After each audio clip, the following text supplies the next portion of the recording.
mbokki Sénégal mbokki département Mbour mbokki commune de Diass man Saliou Ciss wala Saliou Cissé comme vous voulez maa ngi nuyu ñëpp sant ñëpp ma nekk seen doom seen jarbaat seen mag seen rakk juddoo Diass màggee fa yaroo fa jàng fa arabe alxuraan jàng fa école tubaab école française dem lycée Malick Sy dem université Dakar donc jeexal sama njàng bi fële France nekk également tey enseignant ci université Dakar ci département de biologie végétale nekk aussi ku yëngatu ci wàllu àdduna ci gox boobu donc may nuyu ñëpp di sant ñëpp di baal ñëpp di ñaan yàlla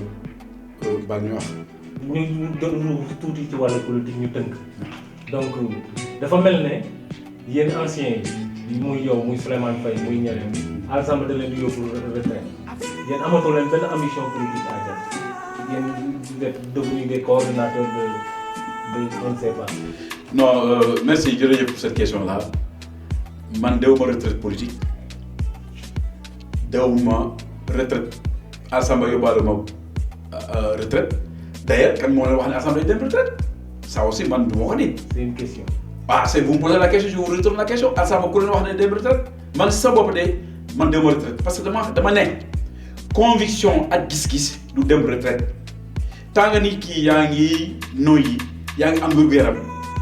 gis-gis sa conviction ak sa gëm-gëm mais da nga war a continuer donc nan la waree dem ba en ce moment je suis en boo ma gisee quand même physiquement boo ma joxee sama at yi xëy na da ngay wax ne man j'ai moins que ça. non gars yi nee nañu tëddee leen fenn. waaw non c'est que le problème qui se pose c'est que man sama bopp lay wax ay Souleymane il n'est pas dans un parti politique il n'est pas responsable du parti politique moi je suis responsable du parti socialiste au niveau donc local au niveau national également parce que je fais partie des structures ci yi nekk ci kaw ci biir parti socialiste dama retraité dama élu. Il s'est trouvé que pendant un certain moment man j'ai fait un repli stratégique boobu moo indi tey jii sama comportement maanaam toog naa at genn wàll yoo xam ne lu bari ci terrain à part dëj ak gàmmu yi doon naa dem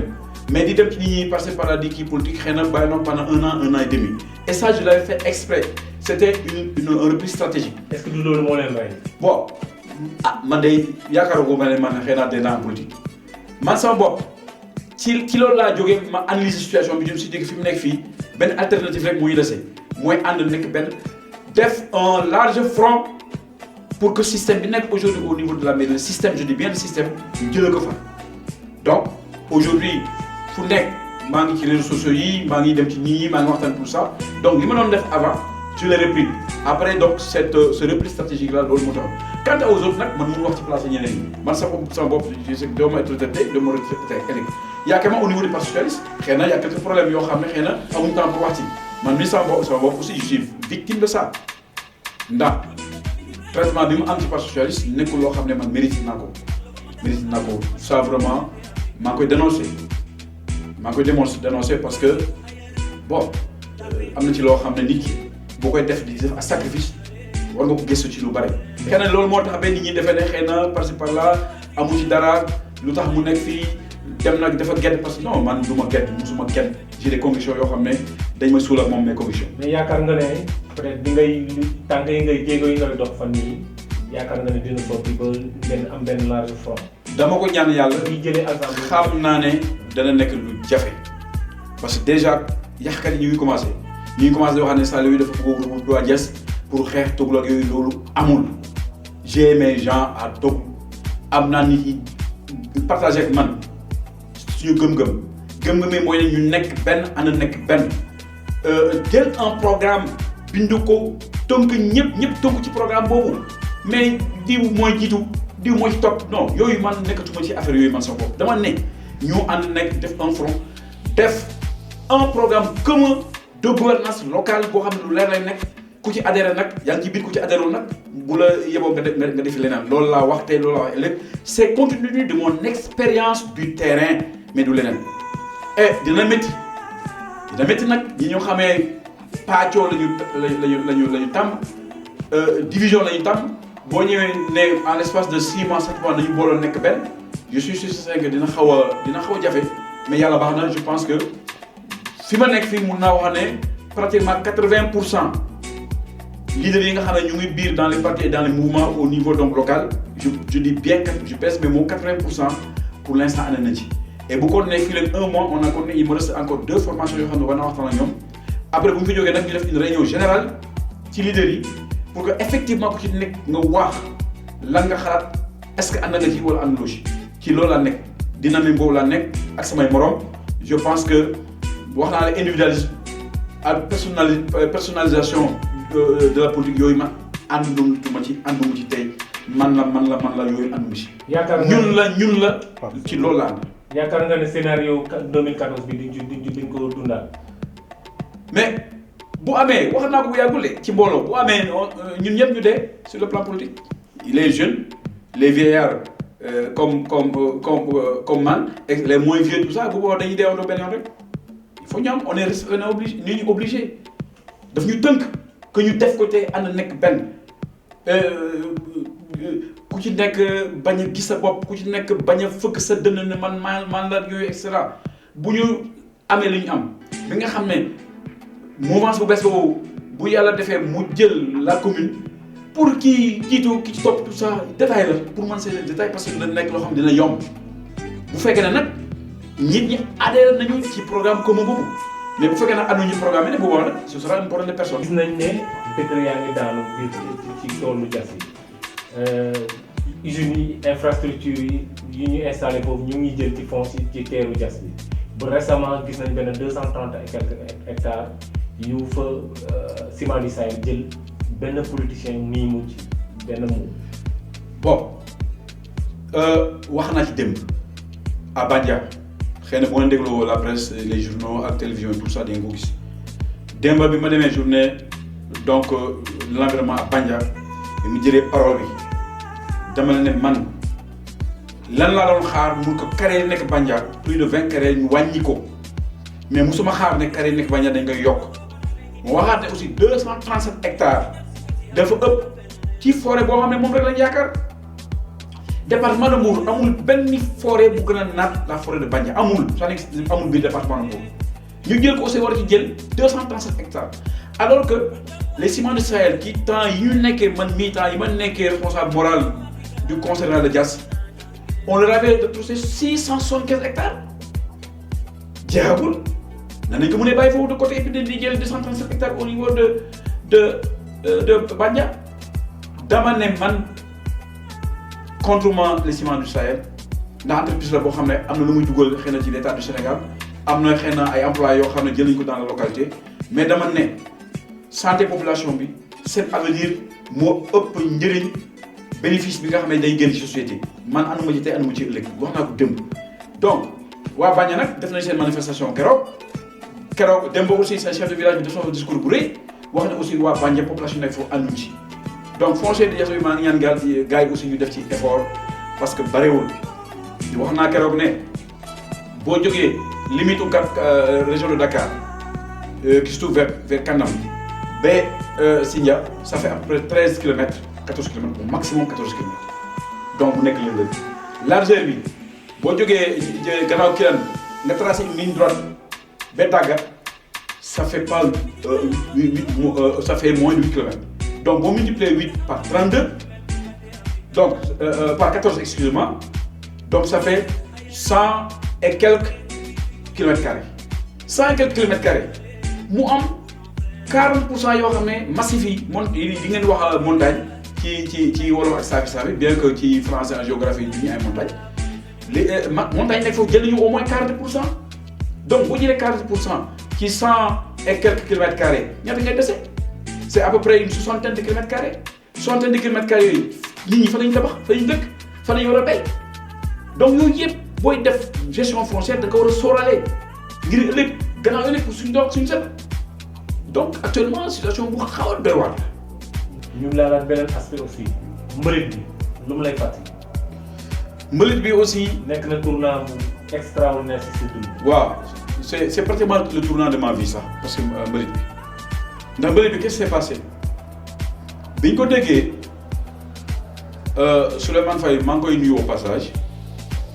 mu amoon aussi la présence d'esprit mu fexe ba document étude d'impact bi mu am ko ñu gis ko càmbar ko def ci ay daje quelques scientifiques ci biir Safen ñi nga xam ne par exemple comme je peux citer ñoom Pape Diouf ñoom Pape Ndione ñoom Mamadou Ndione man mii Souleymane et les autres nga xam ne yàlla am na lu ñu denk ci plan xam-xam ñu toog càmbar ko xool ne jaaduwul la fa nekk document bi de A à Z jaaduwul ci dañu kii nag après ñu sant ma def une synthèse du document ensuite benn synthèse ci suñu gis-gis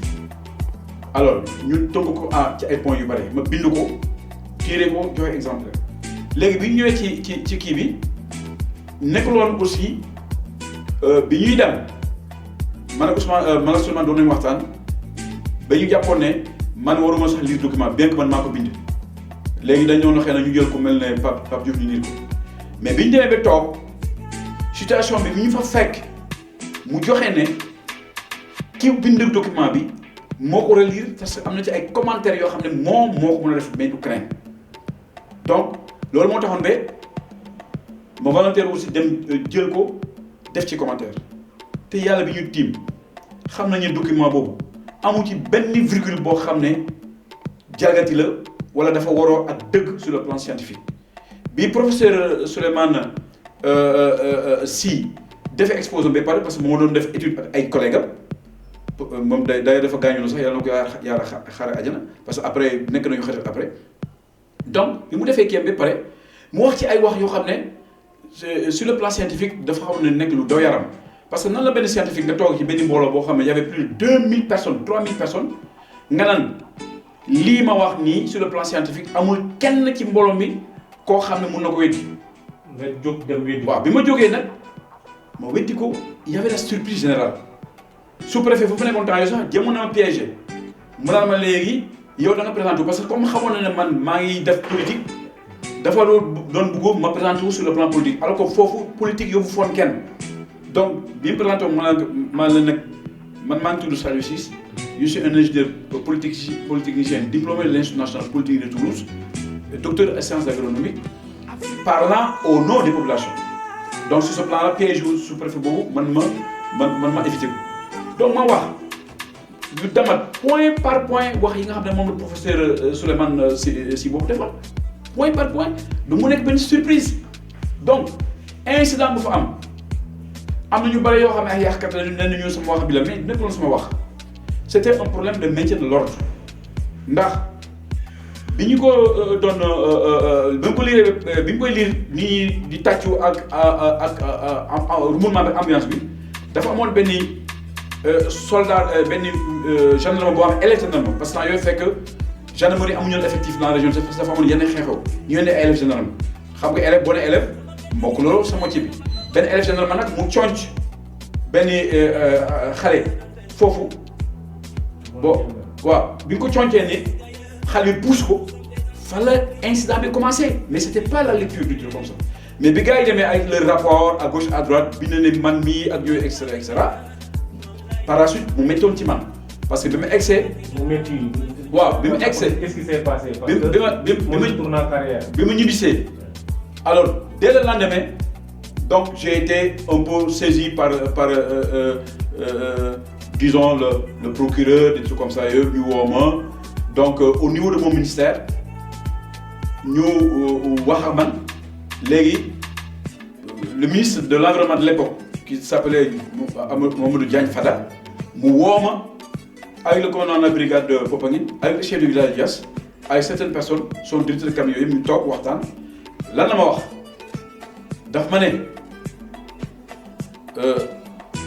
Saliou Ciss docteur Saliou Ciss foofu la waxee je répète sa phrase vous n'ignorez pas l'unicité de l'État du Sénégal donc yow en tant que fonctionnaire am na loo xam ne du sa cër léegi je voudrais que nga dellu Diass dajale population bi weddi li nga wax devant le commandant de brigade ci laa jëlee par man monsieur le ministre moi je suis un ingénieur polytechnicien am na fu may fu ma jaar ñun bu ñuy amee suñu diplôme am na li ñu kii ak suñu diplôme ak ñi ñu ko jox am na engagement xam nañ ko def man ko keroog may dee du ma mos wax dara sur le plan scientifique ma koy wéddi mu naan ma nag may naa la ñetti fan pour li ma wax nga dem def ko man ko monsieur le ministre moo ko def léegi bi mu ñëwee sama kër 3e jour bi son directeur de cabinet monsieur Tall je me rappelle plus de son prénom mu woo ma mu ne ma ministre bi nee na li mu la waxoon fan nga ci toll ma ne ko wax ko ne dama ko waxoon moom laa koy wax du ma mos a weddi sama bopp sur le plan scientifique ci la ñu ministre bi mu ne ma nag directeur cabinet ma ne ma loo dégg rek nga xam ne noonu la ci laa toogee dès le lendemain à minuit je l'ai dit à minuit ñu fëgg sama kër indi ma benn décision boo xam ne daf ma relever ci sama poste on m'a relevé de mon poste donc de directeur man a xam ne la relevé arbi mu nekk lu métti. waaw mu nekk en fait mu métti na c'est bon mais nit ku gëm yàlla am na ci loo xam ne métti ci yow parce que man toog naa ñetti at yoo xam ne fan laa doon xëy sama kër bu may xëyee julli ndekki ma toog sama kër ñetti at te xam nga sanction boobu dafa ëpp ki ko xam ne dafa doon défendre loo xam ne du dëgg dafa doon défendre loo xam ne c'est au bénéfice des populations dafa doon défendre loo xam ne c'est au bénéfice de l'État parce que aujourd'hui bu fekkoon décharge boobu amoon na avec l'aéroport de Diass qu'ils ont créé à côté avec les vols d'oiseaux yaakaar nga ne avion dina mën a jaar foofu ak picc yi doon jóge foofu kii bi di naaw di dem ci kaw te loolu yàlla bi dara tëwul seen dossier seen waaw document loolu ci waaw loolu c'était exactement yàlla bi nga xam ne dara tëwu aujourd'hui avion yi nga xam ne ñooy débarquer ci aéroport Diass fa la ñu jaar boo xoolee bi ñu jógee ci Quito fa la ñu jaar dem débarquer voici le bu fekkoon ne mbalit bi doon nañ ko tuur foofu aujourd'hui est-ce que vous pensez que les pilotes yi nga xam ne ñu ngi jógee Europe ak États-Unis tout ça danañ nangu di traverser avion yi donc côté boobu état bi sax dafa ma war a remercier dafa ma war a féliciter mais on m'a sanctionné sanction bu métti boo xam ne fa laa jóge sama carrière bi yàqu parce que par la suite ministre bu ñëw xam nga rek passation de service bi am na ci ay documents confidentiels yoo xam ne dañ koy waxante seen biir fa laa jóge ministre bu ñëw du ma nangoo jox responsabilité du nangu sax moo jege loolu nag mu yàqoon sama carrière ci côté boobu si bien que dem naa toog ba 2009 laa toog bi ma xam ne lii daal wéyul ci laa jege Université Dakar ba li ma fa am tey am ko fa ma fa jàng loolu moo taxaw. concernant mbalit ba tey ma continuer bëri na de. non ñu tënk wàllu politique bi. waaw damay jéggi dañ dugg ci wàllu politique mais mbalit boobu espace bi mu nekkee woon 90 hectares. 80 hectares waaw. 80 hectares yooyu lan lañ ci def bon ñu sotti ci nga waxaale ñu ci foncier wu Diass. bon 80 hectares yooyu mois bay passé laa doon dem sama kër Mbour ma romb puisque gars yi pàccoo fa dañ ko pàccoo pratiquement. donc yéen da ngeen ñafe benn affaire. boo xam ne c'est tombé entre les mains d'autres personnes. parce que gis naa ne tàggat nañ ko ay casier bon je connais pas les mesures mais xam nañ foofu tàggat nañ ko donc li ñu doon ñaan mu ko foofu comme dem na ba xeex nañu ba loolu mënutul am mais ñu def ko un projet wala lotissé ko pour ay habitation mais duñ ko tàgg ay mos di ko jox ay nit yoo xam ne c'est des privés. bi mu fa rombee temps yooyu j'étais écœuré j'ai dit mais ça c'est pas possible donc bon le foncier de Diass est séculé wax naa ci ay yoon je pense que c'est pas la war ñu kii parce que sama position ñoom waa Safeen ñëpp xam nañu ne sama position sur le foncier au niveau de Diass man dama ne contre ma nit du ma contre nit aw ma benn xarma yàlla ak Aliou Samba Ciss le maire de Diass que je salue au passage maa ngi ko ñaan yàlla wéral ak cëram mais man système lay contre. Donc le système de la gestion foncière ni ñu gérer foncier au niveau de Diass anduma ci tey anduma ci ëllëg loolu lay wax tout le temps je le répète mais du caagan dafa bañ Alsama ki non je ne Alsama c'est mon frère c'est mon cousin j'ai aucun problème avec gërëm leen vraiment ñaanal yàlla aussi pour que seen site bi seen kii bi nga xam ne Diass info yàlla yóbbu ci kaw ba ñu leen dégg au plan national ba ngeen am seen télévision bopp seen rajo bopp parce que dans la vie dama ne rien n'est impossible ambition daal nit ki boo ko amee te ngay jàpp ci nga gëm ko dara jomb la may gën a nuyu population Safeen di tàllal ñëpp loxo ni nañu ànd nekk benn nañu fóot xol yi vraiment xam ne suñu gox bi yàlla def na ko jox na ko naataange boo xam ne avenir boo xam ne bu ñu góorgóorlu tuuti rek kenn nit ñi dañuy ñëwee au niveau du Sénégal suñu doom yi ñu jur suñu sët yi bu ñëwee danañ xam ne maam day liggéeyoon na maam day liggéeyoon na maam nag il a été responsable maam am na lu ñu fi bàyyil vraiment ci loolu laa bëgg a jeexle ma leen gërëm di leen sant merci beaucoup.